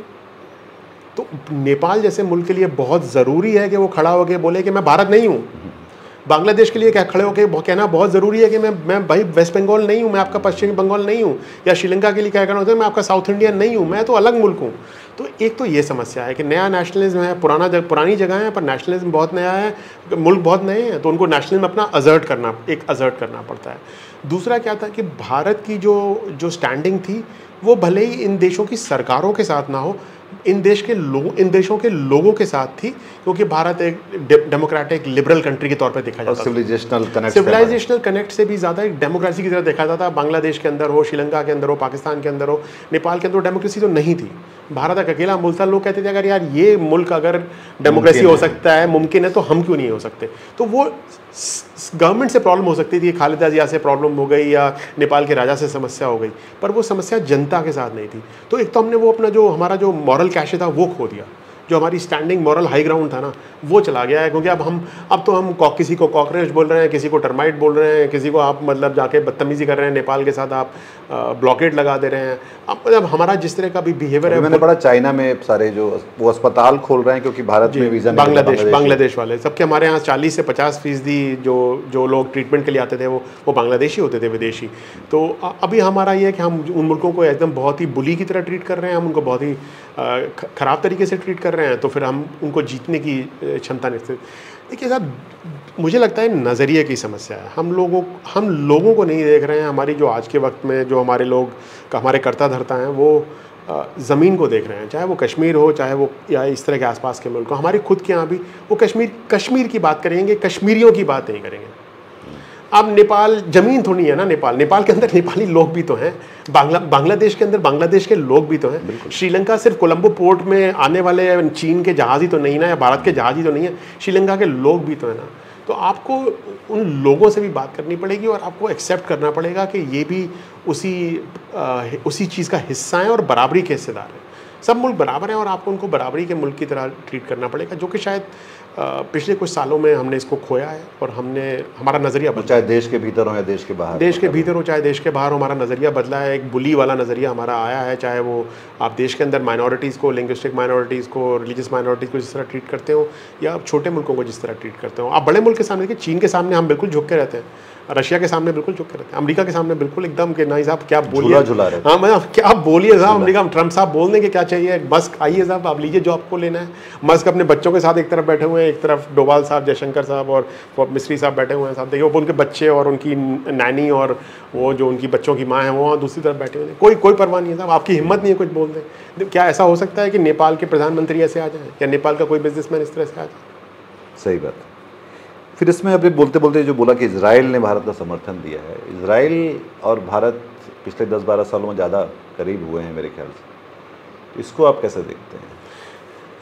इजराइल और देखिए साहब, इजराइल और भारत के डिप्लोमेटिक संबंध तो 1948 में बन गए थे, पर जो टाइज स्ट्रॉन्ग हुई हैं वो नरसिम्हा राव सरकार के वक्त से शुरू हुई, 1992-93 में शुरू हुई। पर ये आपकी बात सही है, एक तरह की आइडियोलॉजिकल सिमिलैरिटी, एक तरह का कनेक्ट, क्योंकि जिस तरह की राजनीति हम लोग ज़्यादा यासर अराफात के बिल्कुल यासर अराफात और फ़िलिस्तीन के साथ थे, मिसेस गांधी के समय में, मिसेस गांधी से पहले भी और उसके बाद भी PLO के साथ हमारी जो चाहे वो पैलेस्टाइन के लिए पहले रहा हो, उसके बाद भी एक एंटी कॉलोनियल मूवमेंट के थ्रू सिमिलैरिटीज़ और बाकी सारी चीज़ें थी। उसमें ये हुआ है कि इजराइल की राजनीति ने भी पिछले 25-1 साल में बहुत भयंकर बदलाव लिया है। इजराइल के अंदर लेबर पार्टी बहुत सालों तक राज करती थी, वही वहाँ भी डेमोक्रेसी का डिरेलमेंट हुआ है और प्रोग्रेसिव पॉलिटिक्स खत्म हुई है। लेबर पार्टी एक प्रोग्रेसिव पार्टी थी, उसकी पॉलिटिक्स खत्म हुई है और जिस तरह की राइट विंग पॉलिटिक्स का वहाँ राइज हुआ है, नेतन्याहू, और ख़ास तौर पे अब जिस तरह के लीडर्स उनकी सरकार में हैं वो तो उसी तरह के लीडर्स हैं जैसे शायद यहाँ की सरकार में भी हैं। तो आई थिंक उस तरह की सिमिलैरिटी है, उस तरह का एक वो है। और एक हिंदुस्तान के राइट विंग का एक फैसिनेशन है इजराइल के साथ। उनको लगता है कि इजराइल बहुत स्ट्रॉन्ग, बड़ा पावरफुल मुल्क है और हम क्यों नहीं इजराइल की तरह हो सकते। एक तरह की इजराइल एनवी है कि साहब हम इजराइल हो जाएं, तो उनको लगता है कि पाकिस्तान फ़िलिस्तीन है और हम इजराइल हैं। और या मुझे बहुत ज़्यादा सुनने को मिलता है कि इजराइल ने ये कर दिया, इजराइल ने, जबकि लोगों को पता है इजराइल बहुत छोटा मुल्क है, अमेरिका के पैसों पर चलता है। अमेरिका अगर उसको सपोर्ट करना बंद कर दे तो इजराइल का वहाँ एग्जिस्टेंस मुश्किल हो जाएगी। उनका जो हमारे इंटरनल मैटर्स में दखल जो है, जैसे कि पेगासस के बारे में हम पढ़ रहे थे और अभी तो व्हाट्सएप को काफ़ी बड़ा उनको हर्जाना देना पड़ रहा है, जो NSO कंपनी है जी। भारत में उसको लगभग दबा ही दिया गया कि उन्होंने किसकी जासूसी क्या कर रहे थे, किसके कहने पे कर रहे थे, हमें इनके जवाब नहीं मिले। इस देश में अब जवाब थोड़े से मिलने मुश्किल हो जाते हैं, क्योंकि एक तो सवाल कम किए जाते हैं और जो सवाल किए जाते हैं उनको फिर उनसे लगभग उन पर बदले की कार्रवाई यहाँ की जाती। तो इजराइल के हमारे सामरिक मामलों में, आंतरिक सुरक्षा के मामलों में, सरकारी मामलों में आप कितना दखल देखते हैं? अब ये नहीं पता कि कितना दखल है, पर मुझे लगता है कि जहाँ तक आपने पेगासस की बात की, जो पेगासस के जो नाम थे उसमें मेरा भी नाम था, और मेरे फ़ोन में भी पेगासस था, और मैं भी कोर्ट में शायद मेरा भी नाम उस केस में है। मैंने भी अपना फ़ोन दिया था IIT दिल्ली को चेक करने के लिए, जब सुप्रीम कोर्ट ने जो कमेटी बनाई और जब उसकी रिपोर्ट आई। जहाँ तक मुझे नहीं लगता कि इज़राइल ने अपनी तरफ से आके इंटरफियर किया है। पेगासस अगर भारत के पास है, जैसा कि माना जाता है कि है, तो वो भारत सरकार ने ख़रीदा है और एक कॉमर्शियल कंपनी से ख़रीदा है जी, और एक कॉमर्शियल कंपनी से ख़रीदा है। मुझे ये कहना कि इज़राइल ने सीधे तौर पे नहीं होगा, पर जैसे अमीन ने कहा कि जो सामरिक चीज़ें होती हैं उसमें हाँ देश और उनकी उसको उनको सपोर्ट किया जा सकता है, उनको चीज़ें सिखाई जा सकती हैं। बाकी उन्होंने तो पेंटागन को भी किया है, पर उसमें भारत ने उसको बढ़ावा दिया है। मैं कहूँगा भारत ने उसको बढ़ावा दिया है। ऐसा नहीं है कि उन्होंने भारत की सरकार की इच्छा के खिलाफ जाके ऐसा किया है, भारत सरकार की भावनाओं को ना ध्यान में रखते हुए ऐसा किया है। मुझे लगता है शायद भारत सरकार की भावनाओं के लिए ही या उसको फैसिलिटी, उनकी जो इच्छाएं हैं, हाँ, उनकी जो नीयत उस समय जो थी उसको फैसिलिटेट करने के लिए और उसको बढ़ावा देने के लिए किया। पर आप बाकी ऐसा देखते नहीं कि फौज में और सामरिक उसमें उनका कोई? नहीं साहब, मुझे फौज छोड़े हुए कितने 11-12 साल हो चुके हैं अभी, और मैं फौज से इतना अभी बहुत नज़दीकी का रिश्ता आज की डेट में तो नहीं है। तो मुझे नहीं पता कि अगर पिछले 11-12 सालों में कोई बहुत नज़दीकियाँ बढ़ी हों। बट हाँ, हथियार खरीदे जाते हैं इजराइल से, ये हमेशा से था, पिछले कई सालों से है कि हम काफ़ी हथियार खरीदते हैं। आई थिंक हम इजराइल के नंबर 1 कस्टमर हैं हथियारों के मामले में, कुछ स्पेसिफिक हथियारों के मामले में। कुछ जॉइंट ट्रेनिंग वगैरह की बात मैंने तो नहीं देखी, पर शायद आई एम श्योर अब उस तरह की चीज़ें होती होंगी। पर इजराइल पर डिपेंडेंसी नहीं है, डिपेंडेंसी अभी भी रूस के ऊपर ही है। अगर आप हथियारों की बात करेंगे तो हमारी डिपेंडेंसी आज की डेट में भी रूस के ऊपर है। हथियारों की जो बदलती दुनिया है उसमें अब जैसे चीन के बारे में हम देख रहे हैं कि सबसे एकदम सबको चकित करते हुए उनके हथियार और उनके हवाई जहाज़ वगैरह जो नए आए हैं। तो अब फिर राफेल था जिसको लेकर काफ़ी हल्ला था हमारे यहाँ, उसके सौदे को लेकर भी काफ़ी सारे सवाल हुए थे, जो कि जिसके बारे में साफ साफ देश को फिर नहीं बताया गया, सवाल किए गए तब भी। तो अभी रूस के जहाज़ है जो कि लगभग अब डिफंक्ट से लगते हैं, या लगता है कि पता नहीं क्यों, और तो उसको आप कैसे देखते हैं? नहीं साहब, देखिए, हमारी एयरफोर्स हो, चाहे हमारी आर्मी हो, चाहे हमारी नेवी हो, तीनों सेनाएं रूस के हथियारों पर, रूस के प्लेटफॉर्म्स पर पूरी तरह से डिपेंडेंट है। हमारा जो मेन स्टे एयरक्राफ्ट है भारतीय वायुसेना का, वो सुखोई है, सुखोई Su-30 MKI है। उस सारी मैक्सिमम 13 या 14 स्क्वाड्रन हमारे पास उसी की हैं। उसके अलावा हमारे पास रूस के MiG-29 हैं, 1-2 स्क्वाड्रन MiG-21 की भी है। रूस सिमिलरली जो है, हमारा जो मेन बैटल टैंक है T-90, वो भी हमारा रूसी है। हम AK-203 राइफ़ल जो हम मैक्सिमम जवानों के लिए ला रहे हैं, वो भी रूसी है। पनडुब्बियाँ हमारी रूसी हैं, हमारा INS विक्रमादित्य रूसी है, हमारा नेवी का तो बहुत ज़्यादा सामान रूस से आया है। तो पहले ऑलमोस्ट 90-100% था, आज की डेट में 60-65-70% होगा। पर जो इम्पोर्टेंट प्लेटफॉर्म्स हैं उस पर हम अभी भी रूस पर काफ़ी तरह से हम निर्भर हैं, और उसके 3 बड़े कारण हैं। उसका पहला कारण ये है कि रूस का सामान सस्ता होता है। जो वेस्ट का सामान है, चाहे वो फ्रांस का हो, चाहे अमेरिका का हो, बहुत महंगा होता है, और हम इतने अमीर मुल्क नहीं है कि हम वो सामान खरीद पाएँ। दूसरा ये है कि रूस हमको हमेशा टेक्नोलॉजी ट्रांसफ़र करने को तैयार रहता है, चाहे वो न्यूक्लियर सबमरीन के लिए हो, चाहे वो किसी और चीज़ के लिए हो। उसने हमको या ब्राह्मोस बनाई हो हमारे साथ, या AK-203 अमेठी के पास कोरबा में बनाने की बात हो, वो हमेशा टेक्नोलॉजी हमको ट्रांसफ़र करता है। और तीसरी चीज़ है कि रूस हमसे कभी इस तरह के सवाल नहीं पूछता है जैसे कि पहले अमेरिका वगैरह पूछता था कि आपने ह्यूमन राइट्स पे फला चीज़ क्यों कर दी, या आपने रिलीजियस माइनॉरिटीज़ की जातियों क्यों कर दिया, कोई उनका सेनेट में कोई बिल ले आएगा तो आप नहीं खरीद सकते। रूस को हमसे इस तरह के कोई सवाल कोई दिक्कतें नहीं होती थी कि आपको सामान दे दिया, अब आप जो करना है करिए, जिसके खिलाफ यूज़ करना है आप कीजिए, हम आपसे कोई सवाल नहीं पूछने वाले हैं। तो इन 3 बड़े मुद्दों की वजह से आई थिंक उसमें कीमत एक बहुत बड़ा मुद्दा था। अगर आप जाके वही उससे मिलता जुलता कोई सामान किसी वेस्टर्न कंपनी से खरीदेंगे तो वो बहुत, जैसा कि आपने रफ़ाल का जिक्र किया, रफ़ाल के हवाई जहाज़ों की कीमत बहुत ज़्यादा थी बनिस्बत सुखोई के या किसी भी और हवाई जहाज़ के। तो इस वजह से रूस के ऊपर हमारी अभी भी एक तरह की निर्भरता है। और जैसा कि आपने अभी भी देखा, अभी भी हम रूस से सामान खरीदने से नहीं झिझकते हैं, चाहे वो S-400 हो, चाहे वो और भी डील्स हो, हम अभी भी रूस के साथ डील्स साइन कर रहे हैं, जबकि वेस्ट के साथ कर रहे हैं। पर मैंने देखा है एक तरह का नैरेटिव है, एक तरह की कवरेज है वेस्ट के अंदर के शायद, या उम्मीद है शायद, कि भारत रूस से सामान खरीदना बंद कर देगा, ऐसा कोई दिन आएगा। मुझे नहीं लगता कि वो दिन इतनी जल्दी आएगा। ये बात अलग है कि रूस की अपनी समस्याएं हैं, रूस उतना मॉडर्न इक्विपमेंट नहीं प्रोड्यूस कर पा रहा है, रूस की डिफेंस इंडस्ट्री हर्ट हुई है, कमज़ोर हुई है, और वेस्ट में टेक्नोलॉजी बहुत आगे हुई है, जिसका कि मुकाबला, जैसा कि आपने खुद कहा, चीन अब कर पा रहा है। पहले तो रूस का सामान उतना ज़्यादा होता था। अमेरिका ने जिस तरह से बाकी दुनिया को एक तरह से छोड़ दिया है कि सबको अपना अपना हिसाब खुद करना, आज 9 तारीख है और JD वैंस का बयान आया कि none of our business, India Pakistan के बीच जो कुछ चल रहा है, और बाकी जगह भी यूक्रेन को लेकर भी हम देखते हैं कि वो एक दिन में युद्ध खत्म करवाने वाले थे, और इजराइल फिलिस्तीन के बीच में भी खत्म कर। तो अमेरिका को आप कैसे देखते हैं कि अभी सब कुछ, सब जगह से वो हाथ झाड़ रहा है, वो अपने आप में, और हर तरफ आप कह रहे थे कि एक साथ कई मोर्चों पर नहीं खोलना चाहिए, पर उन्होंने एक साथ बहुत सारे मोर्चे एकदम से खोल दिए, और वो उसको कैसे? नहीं साहब, बिल्कुल बहुत ख़तरनाक वक्त है। अमेरिका ने जिस तरह से पूरी दुनिया से अपना हाथ विड्रॉ किया है, देखिए साहब, भारत का और चीन का जो राइज़ हुआ है वो तो at the end of the cold war हुआ है, जब ये एक यूनिपोलर मोमेंट था, उसमें ट्रेड को बढ़ावा दिया गया और 2 मुल्कों ने सबसे ज़्यादा उसका फ़ायदा उठाया, चीन ने और भारत ने। तो हमारे लिए तो यूनिपोलर मोमेंट बहुत ख़राब नहीं रहा, एज अगर आप बड़े तौर पर मुल्क के तौर पर देखें, हमको तो उसका बहुत फ़ायदा मिला। और अगर वो यूनिपोलर मोमेंट आज ख़त्म हो रहा है तो शायद हमारे लिए वो जो पीरियड आएगा टर्मोइल का, या ऑलरेडी आ चुका है, जिस तरह का टर्मोइल का पीरियड, जिस तरह की अनसर्टेनिटी का पीरियड, वो हमारे लिए उतना अच्छा नहीं होगा। दूसरी बड़ी समस्या ये है कि जो डोनाल्ड ट्रंप हैं, उनका जो विज़न है एक तरह का कि 3 मुल्क आपस में इस दुनिया को बांट लें, मतलब अमेरिका, रूस और चीन, वो तो भारत के लिए बहुत ही ख़तरनाक है, क्योंकि वो तो उसका मतलब है कि भारत को चीन के नीचे रहना पड़ेगा साउथ एशिया में और एशिया के अंदर। वो तो भारत की राइज़ को बिल्कुल ही कर्टेल कर देगा। जो मल्टीपोलर वर्ल्ड की बात जिस तरह से ट्रंप करते हैं, वो मल्टीपोलर वर्ल्ड वो नहीं है जो भारत समझता है।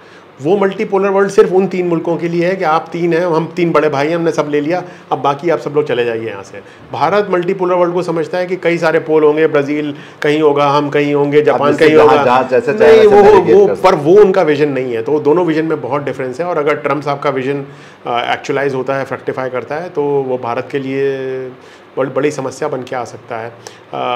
और बड़ी बात यह है कि भाई अमेरिका की दादागिरी समझ लें, या विश्व का पुलिसमैन बनने की जो चाहत थी या जो इच्छा थी, उसके फ़ायदे भी थे, उसके नुकसान भी बहुत थे। मैं ये नहीं कह रहा हूँ कि उसको नुकसान नहीं थे, जो इराक़ में हुआ, जो अफ़गानिस्तान में हुआ, जो वियतनाम में हुआ, बहुत लंबी लिस्ट है, या जो दक्षिण अमेरिका के मुल्कों में हुआ, पर उसके फ़ायदे भी थे बहुत जगह पर। उसकी वजह से, जैसे अभी ये भारत या पाकिस्तान के बीच में जो समस्या है, अभी हम लोगों को डर लगता है कि ये न्यूक्लियर वेपन तक जा सकती है, या जिस तरह की बातें हो रही हैं।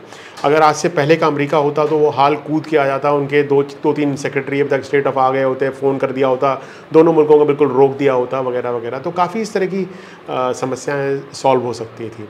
पर सबसे बड़ी जो प्रॉब्लम ट्रंप के आने से, अमेरिका में राज करने से हुई है, वो ये हुई है कि भले ही एक हिपोक्रेटिकल तरीके से अमेरिका से जो democracy, freedom, liberalism, freedom of religion, freedom of speech की जो बात होती थी, और जिस तरह की लिबरल वैल्यूज़ को इवन विद उनकी हिपोक्रेसी के साथ भी जो प्रमोट किया जाता था, उससे बाकी देश, बाकी दुनिया पर बड़ा असर पड़ता था। तो जो डेमोक्रेटिक जो वर्ल्ड है, उसका जो एक तरह से डिस्कोर्स के कस्टोडियन था वो अमेरिका था, और अब वो उससे वो शाई अवे कर रहा है। वो तो शाई क्या, वो तो पलट गया अभी है, पता नहीं, हाँ, आगे क्या होगा पता नहीं। देखिए वो भी, उसमें हिपोक्रेसी बहुत थी। ये नहीं था कि वो पूरी तरह से प्योरली वो इस तरह की बातें करते थे। उनकी हिपोक्रेसी थी। इंटरेस्ट और वैल्यूज़ में जब भी क्लैश होता है, इंटरेस्ट सुपरसीड करती हैं वैल्यूज़ को, वो हमेशा क्लियर था। बट अब क्या है, तो इंटरेस्ट वैल्यूज़ की तो कोई बात ही नहीं हो रही है। अब तो ये कह रहे हैं कि साहब वैल्यूज़ ये है ही नहीं, ये तो गलत वैल्यूज़ हैं। तो उसकी वजह से बाकी मुल्कों में, बाकी जगह पर जो अमेरिका की तरफ देखते थे मुल्क, वहाँ पर बड़ी समस्या होती है। और क्योंकि अमेरिका का प्रभाव हॉलीवुड की वजह से, कल्चरल कॉन्टेक्स्ट की वजह से, यूनिवर्सिटीज़ की वजह से बहुत ज़्यादा है दुनिया के अंदर इन्फ्लुएंस अमेरिका का। हर जगह के एलीट पर, हर जगह के मिडिल क्लास पर इतना ज़्यादा इन्फ्लुएंस है। और क्योंकि हम इंग्लिश स्पीकिंग मुल्क हैं तो हमारे यहाँ और भी ज़्यादा है, तो इसलिए उसका सबसे ज़्यादा नुकसान मुझे लगता है कि उस दिशा में हो रहा है। तो एक बात ये थी कि जो पूरा जो अगर भारत पाकिस्तान के बीच ये तनाव आगे बढ़ता है और मतलब ना हो पर अगर ये कुछ ज़्यादा आक्रामक हो जाता है या एक तरह की जंग का आकार लेता है, तो उसको रुकवाएगा कौन? ये क्योंकि अभी तक तो ये था जिसके बारे में हम अमेरिका के बारे में बात कर रहे थे कि अमेरिका जो है वो दखल देगा, बोलेगा, बात करेगा, बाकी सब लोग भी बात करेंगे, पर मोटे तौर पे उसके कहने से चीज़ें चलती थी पाकिस्तान में भी और कुछ हद तक अमेरिका में भी या भारत में भी। तो अब जो है वो अगर ये बढ़ता है तो इसका प्ले आउट कैसे है आगे की तरफ? मतलब अगर मुझे इसकी जानकारी होती तो शायद मैं मतलब कहीं पर सट्टा लगा के पैसे जीत रहा होता, पर मुझे नहीं लगता कि कहना आसान है। पर अगर आप मुझसे कहेंगे कि किन 3 मुल्कों पर आप अभी भी बेट करेंगे जो भारत और पाकिस्तान के इस जो इस वक्त जो समस्याएं हैं उसको सॉल्व करने में हेल्प कर सकते हैं, मदद कर सकते हैं, तो मैं कहूँगा नंबर 1 पर सऊदी अरब, नंबर 2 पर UAE और नंबर 3 पर अमेरिका। आज की डेट में भी मुझे लगता है कि सऊदी अरब पाकिस्तान पर भी बहुत हद तक दबाव डाल सकता है और भारत से भी उनकी इस तरह की मित्रता है कि भारत को भी वो बोल सकता है। इसी तरह से संयुक्त अरब अमीरात भी बोल सकता है और इसी तरह से अमेरिका आज की डेट में भी अगर समस्या ज़्यादा बढ़ती है और विकट होती है तो अमेरिका आज की डेट में भी आकर दोनों मुल्कों से बात कर दबाव डाल सकता है और डीएस्केलेट कराने की कोशिश कर सकता है। जहाँ तक आपने ऑफ रैम्प की बात की, भारत और पाकिस्तान क्या ऑफ रैम्प हो सकता है इस तरह के एस्केलेशन से, एक तो ऑफ रैम्प हो सकता है कि समझ आए कि साहब अगला स्टेज, अगर आप चलते गए तो आप न्यूक्लियर हथियार की तरफ जा रहे हैं जो कि ठीक नहीं है, मतलब तो इसलिए आप रुक जाएं। दूसरा, शायद आपको रियलाइज़ हो जाए कि आपकी इकॉनमी के लिए, आपके लोगों के लिए भला नहीं है, आपकी औकात नहीं है इतना बड़ा लड़ाई लड़ने की, आप बहुत पीछे चले जाएंगे, 10-15 साल 20 साल पीछे चले जाएंगे, तो इसलिए आपको नहीं लड़ना चाहिए। शायद उतनी समझदारी या किसी कारण आ जाए, या कोई बैक चैनल शुरू हो, टॉक या ऑलरेडी हो रही हो। आज के मैंने इंडियन एक्सप्रेस में खबर देखी थी और जो पाकिस्तान के विदेश मंत्री हैं उन्होंने एक्नॉलेज भी किया है कि कोई बातचीत चल रही है उनके नेशनल सिक्योरिटी एडवाइज़र और भारत के नेशनल सिक्योरिटी एडवाइज़र के बीच में, एटलीस्ट कम्युनिकेशन चैनल्स ओपन हैं। तो हो सकता है कि बैक चैनल पे कोरियोग्राफ करके और एक तरह का इंटरलोक्यूशन करके, एक तरह का डिसएंगेजमेंट, एक तरह का कोई रास्ता निकाला जाए जिसमें कि दोनों मुल्क एक दूसरे को बोल दें, अपने अपनी जनता को, अपने अपने आवाम को बोल दें कि हम जीत गए और फिर इस तरह से जीत डिक्लेयर करते हैं। जैसे गलियों में झगड़े होते हैं तो कहते हैं कि हमने मार डाला, और वो जो समस्या का समाधान में ऐसा कोई समाधान नहीं हो सकता कि जिसमें दोनों लोग ये डिक्लेयर ना करें कि वो जीत गए हैं। और उसमें एक बहुत बड़ा फ़ायदा है भारत का जो मीडिया है, जो बिग मीडिया है, बड़ा मीडिया है, कॉर्पोरेट ओन मीडिया है, और पाकिस्तान का मीडिया की हमसे कोई बेहतर हालत नहीं है, हमसे शायद ख़राब ही हालत होगी। दोनों जगह पर वो अपनी सरकारों की सुनेंगे, अपने जो उनका इस्टेब्लिशमेंट है उसकी सुनेंगे, और शायद वो दोनों जगह पर इस तरह का नैरेटिव चलाने की बहुत ज़्यादा पॉसिबिलिटी है कि वो मुल्क जीत गए हैं। मैं आपको छोटा सा एक उदाहरण देता हूँ। जिस दिन ये भारत ने 9 जगह पर जहाँ पर हमला किया, पाकिस्तान ने कहा कि साहब हमने भारत के 5 हवाई जहाज़ मार गिराए। पाकिस्तान में 5 हवाई जहाज़ की खबर अभी भी डॉन के फ्रंट पेज पे चल रही है या उनकी वेबसाइट पर है। भारत के किसी भी अखबार ने उस खबर को एक लाइन भी कहीं नहीं बोला है। मैंने कम से कम अंग्रेज़ी के 5 से 6 अखबार हर दिन पढ़ता हूँ, उसमें कहीं एक शब्द भी नहीं है कि पाकिस्तान ने कहा है कि उन्होंने 5 से 6 हवाई जहाज़ भारत के गिराए हैं। जब CNN ने रिपोर्टिंग की कि फ्रांस ने कंफर्म किया है कि एक रफ़ाल गिरा, या न्यूयॉर्क टाइम्स ने कहा कि कम से कम 3 गिरे हैं, जब रॉयटर्स ने कहा कि 3 गिरे हैं, या रॉयटर्स ने कहा, अमरीकी अधिकारी कह रहा है कि चीनी जहाज़ ने 2 गिराए हैं, तब भी हमारे यहाँ कोई रिपोर्टिंग नहीं हो रही है। तो इस तरह से पाकिस्तान के अंदर नैरेटिव हो सकता है कि देखिए साहब, हमने तो 5 हवाई जहाज़ गिरा दिया, बदला ले लिया, और भारत के अंदर नैरेटिव होता है कि हमने तो उनकी 9 जगह हमला कर दिया, हम जीत गए। दोनों जगह लोग खुशी से चिल्ला सकते हैं कि हम जीत गए, और बात ख़त्म हो सकती है। पर ये जो फिर ये जर्नलिज्म के बारे में भी बात आती है कि कैसे जो है दोनों देश वही एक तरह के जिंगोइज्म को ही हवा दे रहे हैं, वो एक उसको, पर उसमें, और हम ये देखते हैं जो लोग जर्नलिज्म कर रहे हैं मीडिया इंडस्ट्री के बरक्स और उससे लड़ते हुए भी, उन पे जो है सरकारें चाहे मतलब तो किस तरह से उन पे कार्रवाइयाँ करती हैं। तो मैं ये भी समझना चाह रहा था कि कैसे, अब तो तीन चीज़ें, आप जर्नलिस्ट भी हैं और रक्षा विशेषज्ञ भी हैं और अध्यापक भी हैं, आप इस पूरे जो हमारा और उनका भी शायद कोई फिल्म सिटी होगा जैसे नोएडा में हमारे यहाँ है, तो वो लोग, इसका क्या इलाज है? और ख़ास तौर पे उसका इलाज इस तरह से कि जो लोकतंत्र है, कि लोकतंत्र में तो हम लोगों के भरोसे से चीज़ों को करते हैं, और जब वो भरोसे को ही हम एक तरह से मिसलीड कर रहे हैं, क्योंकि हम जानकारियाँ छिपा रहे हैं, हम पारदर्शिता को कम कर रहे हैं, हम जवाबदेहियों को से बचना चाह रहे हैं। जैसे कि अभी तक हम युद्ध के बारे में तो हम बात कर रहे हैं देश पर, ये अभी ये पूछना उसने लगभग बंद कर दिया कि ये जो इंटेलिजेंस और सिक्योरिटी फेलियर हुआ क्यों, और जवाबदेह कौन है उस चीज़ का, और वो अभी तक अपनी कुर्सी या अपनी जगह पे कैसे बैठा, कोई अभी तक किसी को हटाया क्यों नहीं गया, अभी तक कोई बर्खास्त क्यों नहीं हो रहा है। तो ये सवाल हम नहीं पूछते हैं, और फिर वो एक नया कि आज मतलब हिंदी का जो मुख्यधारा के चैनल देखेंगे तो वो अपने आप इतने, वो एक मजाक है, वो एक तरह की क्रूरता है, वो एक तरह का शोर है, वो कुछ भी बोले जा रहे हैं और उसकी कोई जवाबदेही कुछ नहीं है, और कोई सरकार, कोई रेगुलेटर, कोई कोर्ट उनको कुछ नहीं कह रहा है। पर अगर आप एक विश्व विमर्श को बढ़ाना चाहते हैं, विचार पे बात करना चाहते हैं, तो आप पे कार्रवाई होती है। बिल्कुल साहब, देखिए लोकतंत्र की जो जड़ें हैं वो पत्रकारिता में है। जिस देश में पत्रकारिता, जिस समाज में, देश में पत्रकारिता नहीं है, उस देश में लोकतंत्र नहीं हो सकता। पत्रकारिता ही लोगों को इन्फॉर्म करती है, जनता को बताती है, जनता के अंदर पब्लिक डिबेट कराती है, और सबसे बड़ी बात है अकाउंटेबिलिटी का मैकेनिज्म है। जो आपने कहा जवाबदेही कैसे मांगी जाए, जवाबदेही मांगने का एक बहुत बड़ा जरिया है। आप जिन लोग नेताओं को चुनते हैं, जिन नेताओं को बिठाते हैं, उन चारों मुद्दों पर भारत की पत्रकारिता आज के वक्त में पूरी तरह से फेल है। आप गिने चुने independent platforms, Caravan, wire, news minutes, news laundry, scroll, कुछ इंडिविजुअल पत्रकार आप हो गए, और बाकी लोग हो गए, कुछ यूट्यूब चैनल, रवीश हो गए, कुछ और लोग हो गए, इन लोगों को अगर आप छोड़ दें, और बहुत ही गिनती के लोग हैं जिनकी की रीच भी बहुत कम है, कोई बहुत ज़्यादा पहुंच नहीं है compare two times of India, या कंपेयर टू इंडियन एक्सप्रेस, या कंपेयर टू हिंदी चैनल्स, आज तक वगैरह जो भी चैनल्स हैं उस तरह के मुकाबले में। तो ये तो बहुत बड़ी और विकट समस्या है, और भारत के लोकतंत्र का जो पतन हुआ है, भारत के समाज का जो पतन हुआ है, और भारत के अंदर जो हमने समस्याएं पिछले 10-12 सालों के अंदर देखी हैं, 20 सालों के अंदर देखी हैं, उस पत्रकारिता से ज़्यादा किसी और की जिम्मेदारी नहीं है। भारत की बहुत सारी समस्याएं काफ़ी हद तक सुलझ सकती हैं अगर भारत की पत्रकारिता सुधर जाए। पर जिस तरह की पत्रकारिता भारत में हो रही है, और जिस तरह की पत्रकारिता हमने कल रात को देखी, जहाँ पर लोग कराची और इस्लामाबाद और आसिम मुनीर, मतलब क्या क्या नहीं कहा गया, क्या क्या नहीं कहा गया। मैं तो लोगों को बोल रहा था कि भाई फैंटेसी में प्ले कर रहे हो, क्या कर रहे हो, वीडियो गेम है, फैंटेसी है, बॉलीवुड फिल्म है, क्या है, मतलब क्या चल क्या रहा है, मतलब आपको, मतलब आप अकल से परे हैं, मतलब आपको समस्या क्या है आपकी लाइफ में, कि मतलब यही सबसे ज़्यादा मज़ेदार बात है कि, और ये सब हम लोकतंत्र के नाम पे जो कर रहे हैं, मजाक है, घिनौना मजाक है, लोकतंत्र के साथ घिनौना मजाक है, भारत की जनता के साथ घिनौना मजाक है, और अपने पत्रकारिता का जामा ओढ़ा हुआ है।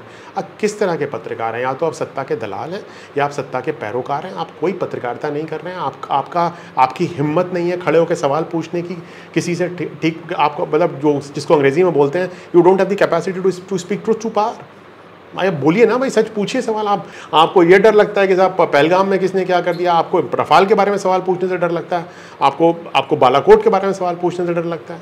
मतलब एक तरह का अजीब सा ही माहौल है। और आप लोगों से बात करेंगे तो लोग बोलेंगे साहब मेरी EMI है, आप बड़े एडिटर से बात करेंगे वो बोलेंगे साहब हमारी जो यहाँ 250 लोगों की नौकरियाँ हैं, क्या हम 250 लोगों की नौकरियाँ बचा रहे हैं। तो साहब पत्रकारिता क्यों कर रहे हैं, बिजनेस चला लीजिए। युद्ध में ऐसा कभी हुआ है किसी लोकतांत्रिक देश में कि 2-2 सर्वदलीय बैठकें हुई और प्रधानमंत्री ना आए हों? और वहाँ का जो राष्ट्राध्यक्ष है जो वहाँ पे अनुपस्थित, ऐसा होना तो नहीं चाहिए, पर अब हम अनोखे ही मुल्क, हम नई मिसालें कायम कर रहे हैं।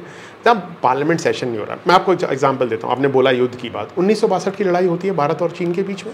1962 की लड़ाई भारत और चीन के बीच में चल रही है। उस वक्त भारत में लोकसभा और राज्यसभा का सेशन, स्पेशल सेशन ऑर्गेनाइज होता है। लड़ाई चल रही है, भारत हार रहा है, नेहरू पूरे वक्त उस सेशन में रहते हैं, सारे सवालों का जवाब देते हैं खुद पार्लियामेंट के अंदर। और जिस व्यक्ति जिन सांसदों ने उस वक्त उस सेशन की डिमांड की, उसमें से एक सांसद अटल बिहारी वाजपेयी भी थे, और पहली बार सांसद बने थे, शायद राज्यसभा में आए थे या बलरामपुर से लोकसभा में आए थे।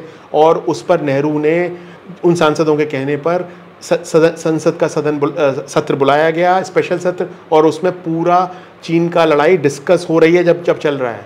जब वाजपेयी खुद प्रधानमंत्री बनते हैं, कारगिल की लड़ाई होती है, तब उनसे सेम डिमांड होती है, वो नहीं करते हैं सेशन। खैर, ये तो फिर अब जो आज के प्रधानमंत्री हैं वो तो एक अलग ही स्तर पर हैं। अब तो आप, उस दिन मुझे कोई बता रहा था सांसद कि उन्होंने सवाल पूछा कि भारत में फौज में कितने सैनिकों की कमी है, तो वो सवाल एक्सेप्ट ही नहीं किया गया पार्लियामेंट में आंसर करने। राष्ट्रीय सुरक्षा का मामला है, राष्ट्रीय सुरक्षा का मामला है, जबकि 2023 में वो सवाल का जवाब मिलता था जी। 2023 तक वो राष्ट्रीय सुरक्षा का मामला नहीं था, 2024 में वो राष्ट्रीय सुरक्षा का मामला हो जाता है। चीन की सीमा से जुड़े हुए सवाल, मनीष तिवारी ने शायद कहा था कहीं पर ट्विटर पे या कहीं अखबार में कि उन्होंने कुछ 200 सवाल पूछे, उनका एक भी सवाल संसद में लिया ही नहीं गया कि साहब आप चीन के बारे में सवाल ही नहीं कर सकते हैं। चीन तो मतलब बिल्कुल टॉप सीक्रेट है, तो पता नहीं भाई किस बारे में सवाल कर सकते हैं। तो फिर ये जो सवाल जो आता है, हम लोग इसको बातचीत को ख़त्म करने की तरफ जा रहे हैं कि एक तरफ तो लोकतंत्र में जहाँ पे अगर जो मुख्य धारा की जो प्रेस है वो झूठ बोल रही हो, जो लोग सवाल करना चाहते हैं उन सवालों को कोई कहीं गिनती भी ना हो, उनको कोई जवाब भी ना दे, जब जवाबदेहियाँ ही ना रहें, तो उसके बाद एक कमज़ोर लोकतंत्र एक मजबूत देश कैसे बन सकता है सुशांत? बहुत मुश्किल। मैं नहीं जानता कि क्योंकि भारत के अंदर एक लोकतंत्र की जड़ें तो पिछले 7 दशकों में मजबूत हुई हैं। भारत की जनता लोकतंत्र की ओर देखती है। भारत के अंदर जो बदलाव आए हैं वो लोकतंत्र की वजह से ही आए हैं, और चाहे वो रिजर्वेशंस मिले हों लोगों को, चाहे वो बाकी चीज़ें मिली हों, NREGA मिला हो, RTI मिली हो, साइंस टेक्नोलॉजी है, जो तरक्कियाँ हुई हैं, जो नीचे के तबके से जनता को ऊपर उठी है, वो तो लोकतंत्र की वजह से हुई है। भारत अब एक तानाशाह मुल्क होकर तो मजबूत मुल्क नहीं हो सकता। मजबूत होने का ड्रामा जरूर कर सकता है, एक आवरण ओढ़ सकता है, एक ढकोसला कर सकता है, पर अगर भारत का लोकतंत्र मजबूत नहीं होगा तो भारत अंदर से खोखला होता जाएगा। भारत के समाज का उसमें बहुत ज़्यादा पतन होगा, और भारत की जो पोटेंशियल थी और जो कैपेसिटी थी आगे बढ़ने की और जो ऊंचा उठने की, उस पर हम खरा नहीं उतर पाएंगे, और ये बहुत दुख का विषय होगा। तो आज की कड़वी कॉफ़ी यहाँ पे ख़त्म करते हैं, और सुशांत बहुत बहुत धन्यवाद आपका।